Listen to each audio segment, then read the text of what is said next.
I told you to stay away. This is my territory. Please, I'm sorry, I won't do it again. Understand this now, gentlemen. We set the rules here, not them. I warned you. Please, no more. Innocent, yeah. This ends now. You don't know what you've done. I swear I didn't mean to. Enough. I demand order in this hall. You are out of line. Let go of my tie, sir. We came here for justice, and we will be heard. The room that learned silence. No one spoke when Bumpy Johnson entered the hall. 400 men were already there, men who had survived prisons, street wars, and decades of whispered threats. But something about Bumpy's presence flattened the air itself. He didn't raise his voice. He didn't rush. He simply walked, slow and deliberate, his coat still buttoned, his eyes already reading the room the way a chess master reads a board that's halfway lost. This wasn't supposed to be his night. The gathering had been called by men who believed reputation could be transferred by numbers alone. 400 bodies, 400 witnesses. Surely that was enough to tilt power. They believed intimidation worked best when it was loud and public. They believed silence meant weakness. They were wrong. The man who confronted Bumpy didn't shout insults. That would have been amateurish. Instead, he leaned close, too close, crossing a line that everyone in the room felt even if they couldn't name it. It wasn't the contact that mattered. It was the assumption behind it, that Bumpy Johnson could be reduced in front of an audience. For a split second, the room expected an explosion. It didn't come. Bumpy didn't swing, he didn't curse, he didn't scramble. What happened instead was far more unsettling. He stood his ground, unmoving, eyes steady, breathing controlled. The message wasn't physical, it was psychological. He was telling everyone present that panic belonged to people who didn't understand consequence. The aggressor mistook restraint for fear. That was his final error. Because what the crowd witnessed next wasn't violence, it was control.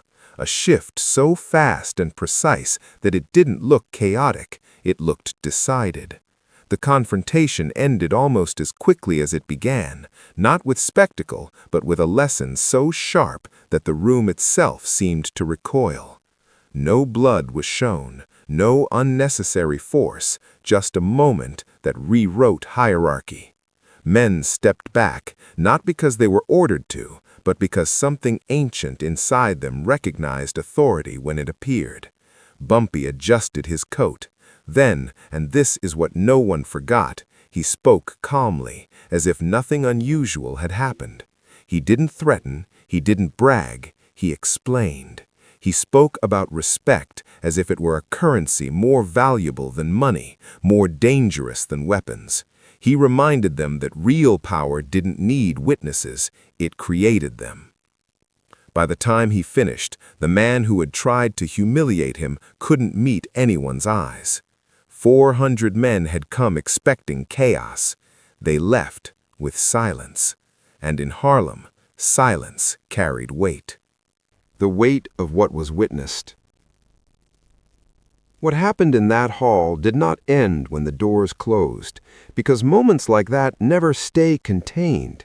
They leak into the streets, into conversations spoken carefully, into the pauses people leave before saying a name.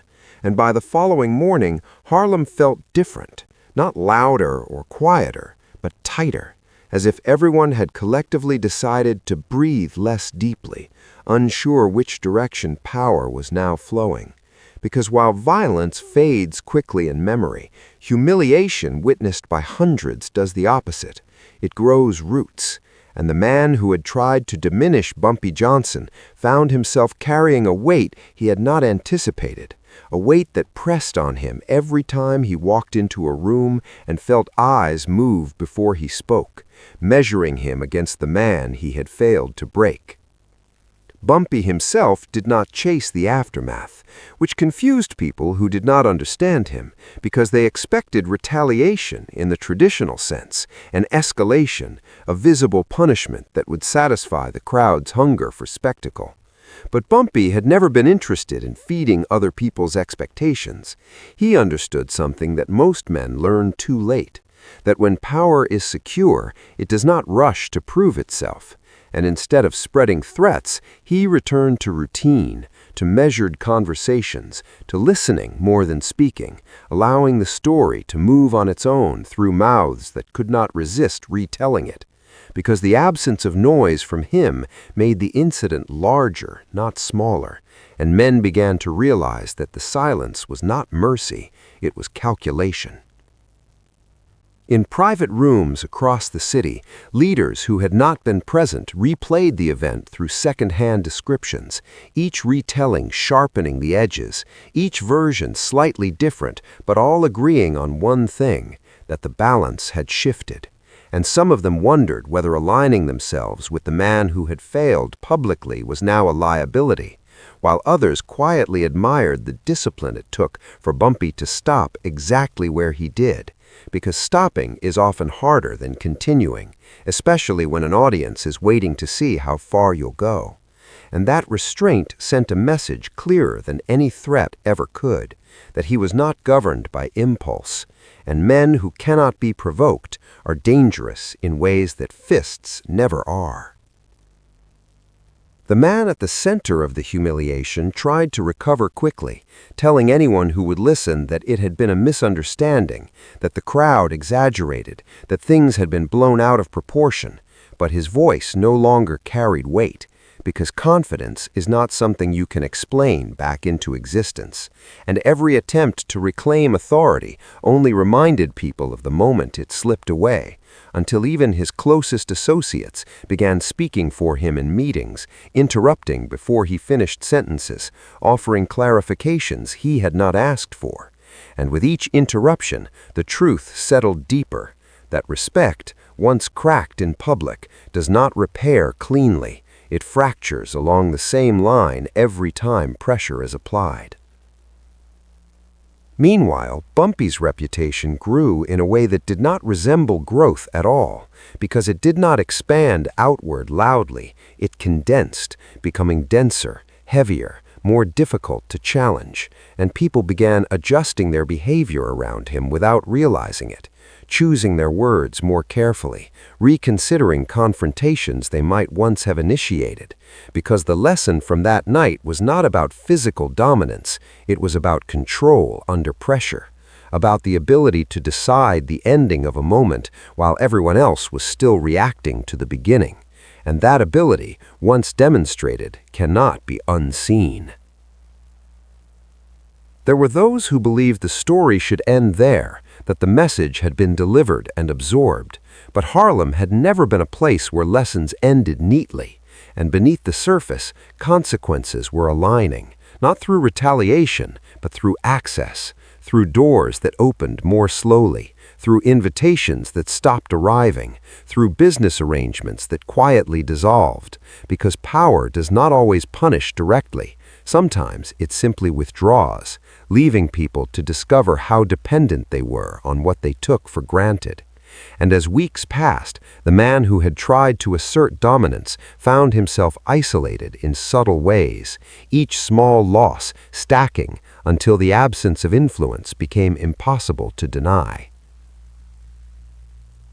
Bumpy watched none of this directly, or at least appeared not to, because his focus remained forward, always forward, on stability, on preventing chaos rather than creating it, on maintaining an order that, however imperfect, avoided unnecessary bloodshed.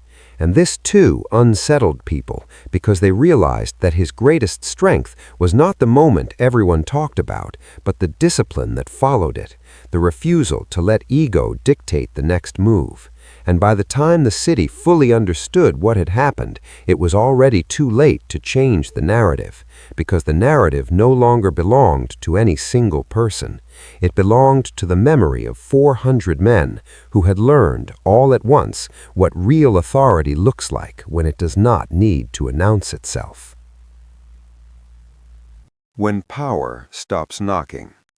By the time Harlem fully adjusted to the new reality, it had already been living inside it for weeks, because power rarely announces its arrival twice. And what had shifted that night in the hall had settled into something colder and more permanent, a quiet rearrangement of influence that did not require meetings or declarations, only recognition, as men who once tested boundaries began choosing caution instead, not out of fear in the traditional sense, but out of an understanding that the cost of miscalculation had become unpredictable, and unpredictability is what truly unsettles those accustomed to negotiating strength through volume and numbers. Bumpy Johnson's approach remained unchanged, which in itself became a statement, because consistency under scrutiny is a form of dominance most people cannot maintain. And as others tried to interpret his silence as a strategy, they failed to grasp that it was not a tactic at all, but a principle, a refusal to let reaction shape direction. And this refusal began to reshape the behavior of everyone around him, from rival operators to longtime associates, who noticed that decisions were being made with more patience, more foresight, and less emotion, as if the entire network had absorbed his temperament by proximity, learning that stability was not passive, but actively enforced through restraint. The man who had once tried to assert himself publicly now found that the world had narrowed around him in ways that could not be confronted directly, because there was no single person to blame, no obvious act of retaliation to protest, only a series of doors that no longer opened with the same ease, conversations that ended sooner than expected, and opportunities that evaporated just before materializing. And the most damaging part of this slow erosion was that it came without explanation, leaving him to question whether each setback was coincidence or consequence, until doubt itself became his constant companion, weakening him far more effectively than any overt challenge ever could. Observers began to notice a pattern emerging, not of punishment, but of recalibration, as influence flowed toward those who understood the unspoken rules Bumpy represented, and away from those who mistook aggression for authority. And in this environment, men who had once thrived on confrontation found themselves irrelevant, while those capable of patience, discretion, and loyalty gained quiet prominence, because power was no longer measured by how loudly it could be asserted, but by how effortlessly it could be maintained. And Bumpy's presence, steady and unchanging, served as the axis around which this new order rotated. What made the situation especially unsettling was the absence of a clear endpoint, because there was no final confrontation to anticipate, no dramatic resolution to prepare for, only a growing certainty that the hierarchy had been redrawn in ink rather than chalk. And this uncertainty forced everyone to examine their own positions, to ask themselves whether they were aligned with stability or still clinging to outdated ideas of dominance. And those who adapted survived, while those who resisted quietly faded, not through violence, but through obsolescence. In private moments, even Bumpy's closest allies recognized that what had occurred was not a single incident, but a demonstration of a broader philosophy, one that prioritized long-term equilibrium over short-term satisfaction. And they understood that this approach, while less visible, was infinitely more durable, because it did not depend on constant enforcement, only on the shared memory of what happens when lines are crossed. And as that memory spread, it began to govern behavior on its own, reducing the need for intervention and allowing a fragile peace to take hold, one built not on fear alone, but on respect earned through consistency. As time passed, the story that people told about that night evolved, shedding its sensational edges and settling into something more instructive, a cautionary tale about misjudgment and the dangers of underestimating someone who does not seek attention. And in this evolution lay its true power, because stories that endure are those that teach rather than entertain, and Harlem, always quick to learn the language of survival, absorbed the lesson fully, adjusting its rhythms accordingly, until the presence of Bumpy Johnson became less about the man himself and more about the order he represented, an order that did not need to be defended loudly because it was already understood. The order that remained. In the months that followed, Harlem settled into a rhythm that felt unfamiliar at first, not because conflict had vanished, but because it had been stripped of its theater. And without spectacle, many men discovered they did not know how to operate, having built their identities on noise rather than outcome.